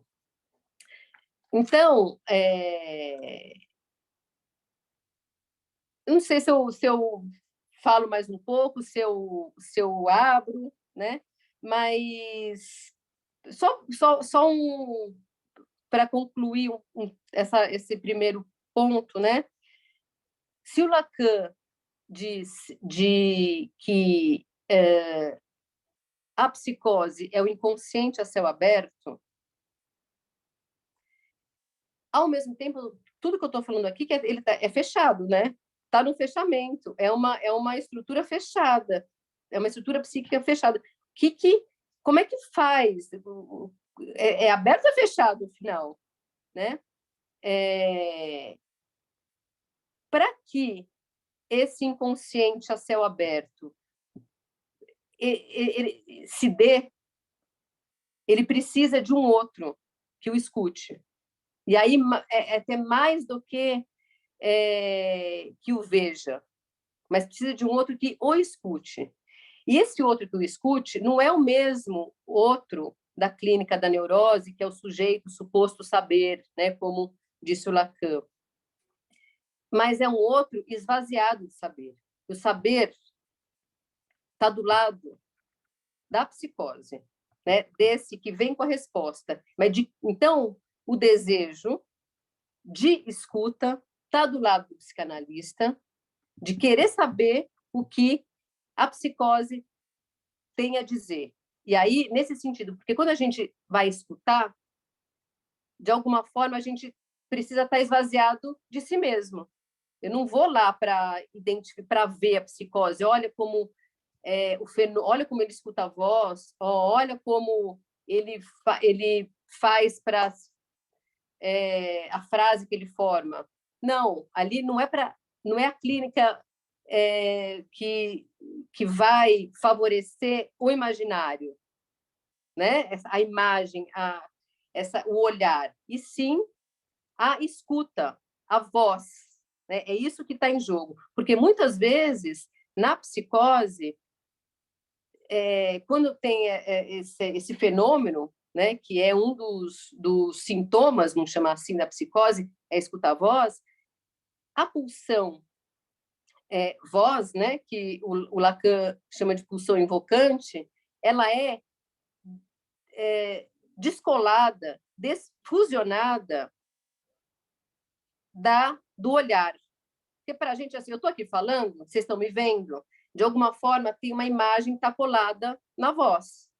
A gente fala, é uma pessoa falando, isso está colado. Na psicose, isso fica descolado. Por isso que é tão importante por exemplo, não pôr o psicótico ali no divã, porque você mantém fusionado o olhar e a voz. Então, tem um olhar que está junto com a voz, né? Então, o tratamento ali, isso no consultório, né? Porque no serviço público não é o divã que está em jogo, estou falando da clínica da psicanálise, vamos dizer assim, ordinária, né? Não é recomendado o divã na psicose, porque o divã ele favorece a voz, né? Não é justamente para o olhar cair. Mas na psicose, o que está em jogo é essa possibilidade de restituir, de fusionar novamente o olhar e a voz, né? Que aí seria uma outra parte que eu poderia falar, que está em torno desse fenômeno de escutar vozes, que é um dos capítulos do livro, mas eu preferia, só para concluir aqui, e aí eu vou abrir, e aí, se for o caso, a gente retoma alguns pontos. Mas, assim, a proposta de tratamento, portanto, né, seria, em termos... Eu fiz duas direções de tratamento. Uma é essa, no encontro com a psicose, o analista, o psicanalista, que não é da área, não precisa ser um psiquiatra, um psicólogo, quem escuta, quem quer que escute o psicótico, está nessa condição de destituído de saber, né? Eu chamei de um profissional despossuído de si mesmo. Então, essa seria a premissa para o encontro com a psicose. No campo vamos dizer assim, na intenção, na psicanálise e intenção. Aí, fazendo a torção para o social, saindo da salinha ali, do papo de segunda, indo para fora, para o social, o que estaria em jogo no tratamento da psicose? A cidade, que está em torno, o urbanismo da cidade ser porosa à psicose. E a primeira coisa que precisaria, ou pelo menos é isso ali que está, o ponto ali de tratamento, é a questão do preconceito. Isso é tratar também a psicose.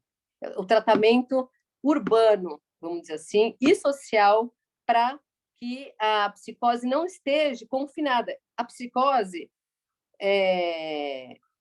foi, até pouco tempo atrás, confinada nos manicômios. Aí, aqui no Brasil, desde 1900, o primeiro CAPS, em 87, né? Primeiro CAPS, que o CAPS é um dispositivo que é Centro de Atenção Psicossocial, proposto pelo Ministério da Saúde, né? Como uma forma de tratamento, uma das formas de tratamento da psicose, para que justamente os manicômios não existissem mais, né? Para que isso não seja mais, porque o manicômio é um encerramento, encerrar o sujeito, como se não houvesse. Com a ideia de CAPS, isso já cria dispositivos de tratamento descentralizado, vamos dizer assim. Só que a gente precisa dar mais um passo, que é sair dos CAPs também, para isso ser esparramado pelas cidades. Porque a psicose ela não precisa estar confinada. Embora ela precisa de um lugar protegido ao mesmo tempo. E os CAPs, eu tenho a impressão que pode ser esse lugar, se ele não for um mini manicômio, se ele não ficar fechado. Porque, de alguma forma, se a gente pensar a psicose o inconsciente a céu aberto, ele precisa de barreira. Ele precisa também de um teto, como os pacientes me falaram, a gente não quer ficar embaixo da árvore a céu aberto, a gente quer ficar dentro da salinha, por mais quente que fosse. Então, de alguma forma, a proteção, todos nós precisamos, né? Todos nós precisamos de um teto, não dá para ficar céu aberto o tempo inteiro. Então, é isso, esse é o meu recado de hoje, e colocando assim para todo mundo, para a gente poder conversar um pouco e trocar, né? E aí, se for o caso, eu trago outros elementos. Obrigada, viu, pela atenção de todos. Me desculpe se não deu para entender alguma coisa, mas a gente vai se encontrar, né, pessoalmente, então acho que a troca vai ser mais rica ainda. Obrigada, Débora. Queria pontuar algumas coisas. A questão do corpo na psicose é uma questão muito importante e cada vez mais discutida.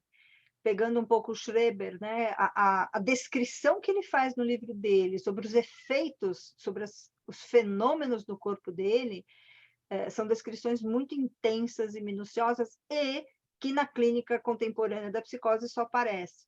Eu acho que o que você trouxe, né, Débora, inspira a gente a discutir algo que os alunos trouxeram no grupo de WhatsApp, que é assim, do que vale a teoria escrita na Europa no século XIX para estudar hoje, tal. Pena que a Cândida, que formulou a questão, não está aqui, mas outros que estão no grupo leram. E penso que seja isso, acho que a gente tem esse fundamento do estudo da base, daquilo como foi descrito, e o contraponto com a psiquiatria, e fazer a adaptação necessária para o momento contemporâneo.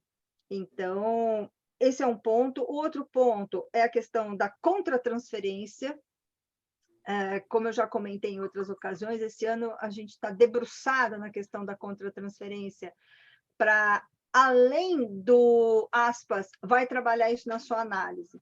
Então, a gente tem o fenômeno transferencial do paciente com a gente e a gente tem o fenômeno contratransferencial, que a nossa sensação, nossa percepção, os nossos pensamentos na clínica, em relação ao paciente.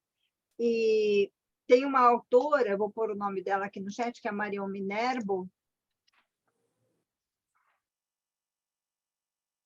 que tem esse livro, Minerbo, que se chama Transferência e Contratransferência, e ela trabalha com a ideia de uma unidade.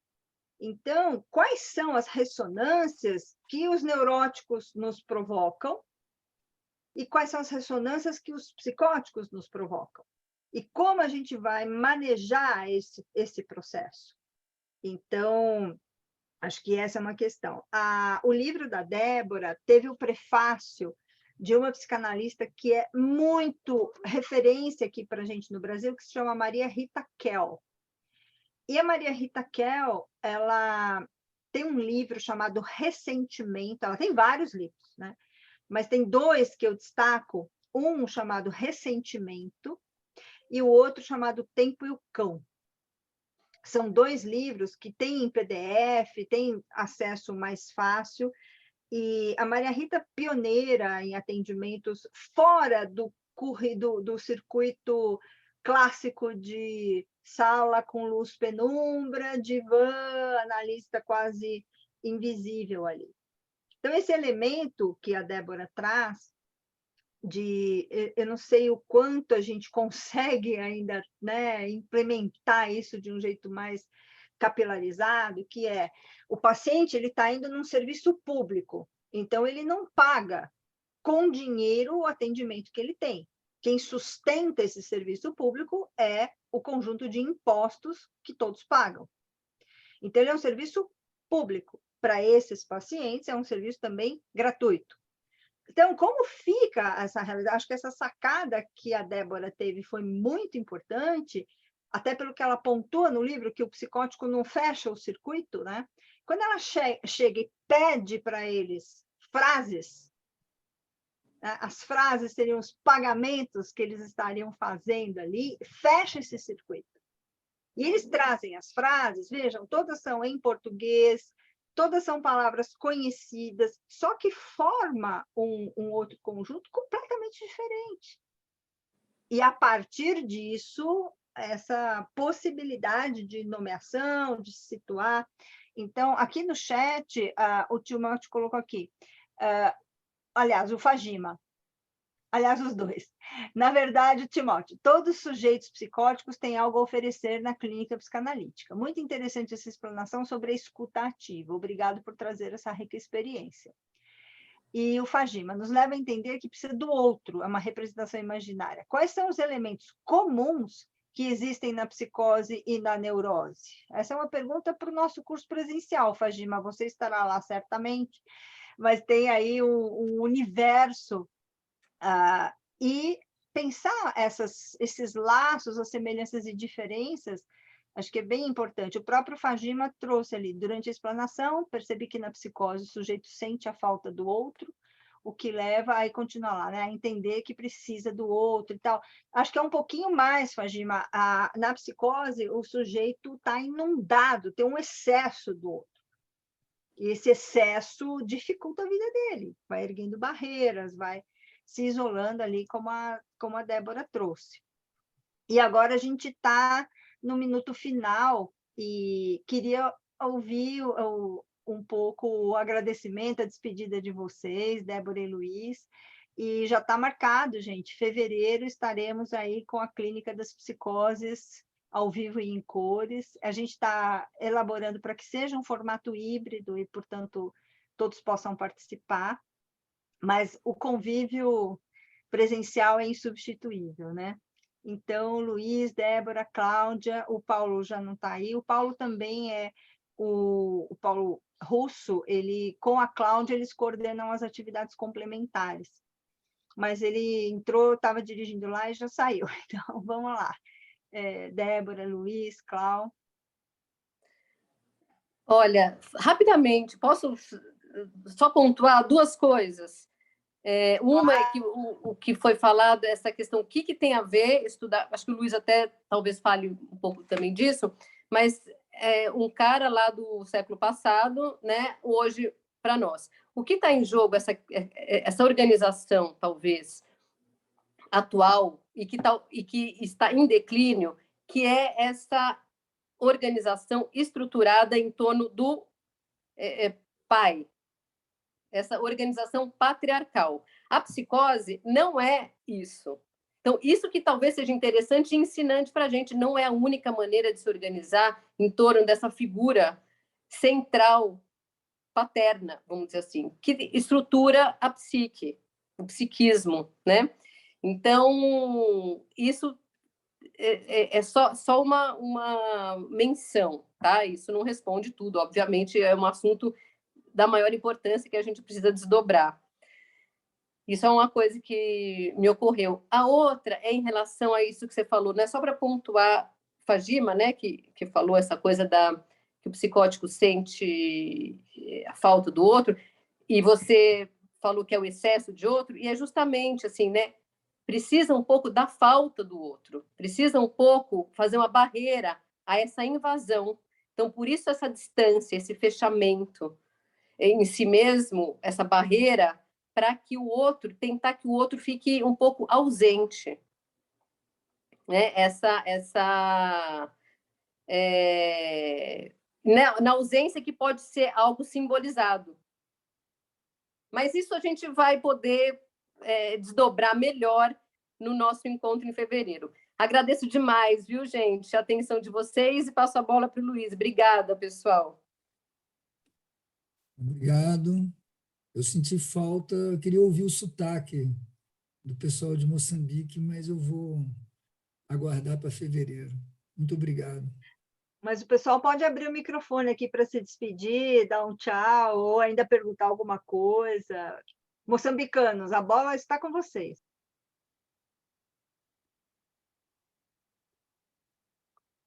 Luiz e Débora, eu vou falar um pouquinho aqui. Acho que a Ercília vai falar, acho que abriu o microfone. Fala, Ercília, a voz é sua, minha querida. Oi, gente, como sempre, superando as expectativas. Canimambo. Até breve. Canimambo? Canimambo, obrigado. Obrigada. É o idioma lá. Carimbambo. Só isso, Ercília, pelo amor de Deus, só foi bastante. A Ercília, durante bastante tempo, fez parte da Associação de Psicologia de Moçambique e é uma das alunas do tempo presencial, organizou congresso de psicologia em Maputo, é uma figura maravilhosa que eu morro de saudade. Também estou, Helena. Obrigada mesmo. Que legal. Um abraço a todos vocês. Clau, te esperando aqui. Nossa, não vejo a hora. Vamos fazer o casamento. Pergunta a Helena como é que foi. Tá bom. Então, logo mais estamos aí. Queria assim, okay. Até, querida. Posso explicar o casamento, Clau? No último dia de aula, os alunos fizeram uma festa imensa. Eu acompanhei, você mandou, né? Um bolo maravilhoso, comes e bebes à vontade, e eles me casaram com eles. Com anel, com colar, que obviamente estou reservando para usar aí, e aquilo simbolizou, e cantaram, e foi maravilhoso, e eu fiquei casada com eles, comprometida com eles. Agora, pelo que eu entendi, a Ercília vai casar a Cláudia com eles também. Pedido aceitado. Ai, que bom. Então não vai ser difícil. A Helena não teve alternativa. Não, né? Foi na marra, né? Pessoal, até breve. Até breve. Pessoal, queria agradecer demais, Luiz, Débora, pela disponibilidade, todas as pessoas aqui presentes. É difícil mesmo abrir porque são 2 horas, parece muito, mas no fim não são. É complicado, porque é um tema bastante cheio de nuances, então é muito complicado responder tudo. Então a gente vai ter oportunidade no presencial. Bom, Helena, está contigo, vamos fechar aí mais uma atividade complementar. Obrigada pelo apoio aí também, Maurício, Vivian, todo mundo que está por aí. Gente, aquela difícil e inevitável hora de apertar o botão vermelho de End. End for all. Ainda para piorar a vida, né? Tem que terminar por todos. Eu espero que todos tenham uma excelente semana. Estaremos, sim, nesse evento de fevereiro, abrindo espaços, inclusive, para os atendimentos presenciais. Vai ser muito interessante, porque a próxima aula nossa vai ser dia 26 de novembro, que é o último sábado, com Maurício, acho que Paulo Russo e a Joelma, que é uma psicanalista amiga nossa, e eles vão falar justamente sobre clínica online. E acho que esse fenômeno, eu não sei quem também está passando por isso, que durante a pandemia a gente atendeu muita gente online sem ter visto na vida. E agora tem a possibilidade de encontrar presencialmente essas pessoas. Então, eu atendo aos jornalistas de um importante veículo aqui de São Paulo, que é a Folha de São Paulo. E quando a gente combinou encontros presenciais, foi muito interessante, porque um olhava para mim e falava assim, nossa, Helena, como você é pequenininha! Eu imaginei você gigante, e você é mignon. Eu não sou mignon, quem me conhece sabe que eu sou absolutamente estatura mediana, tudo mediano. E, ao mesmo tempo, eu falava assim, nossa, Helena, mas você é muito alta. Eu achei que você fosse baixinha. E eu com a mesma roupa, o mesmo sapato, não é que eu estava de salto plataforma. Então, pensar um pouco essa questão do online e em que medida, ao passar para um presencial, quais os impactos, quais as questões que, em Moçambique, o pessoal atendeu muito também online durante a pandemia.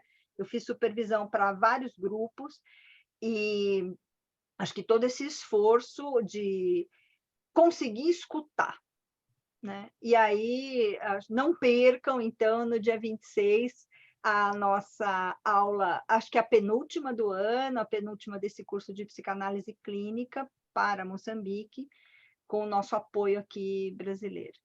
Obrigada, viu, gente? Bom fim de semana e até breve. Luiz, Animando! Tchau, tchau. Tá Animando. Tchau, Canimão! Tchau, obrigada. Obrigado. Obrigada, Obrigado. Cristina. Oi, beijinhos, tchau. Beijinho, Tchau, Vanessa. tchau. Obrigada.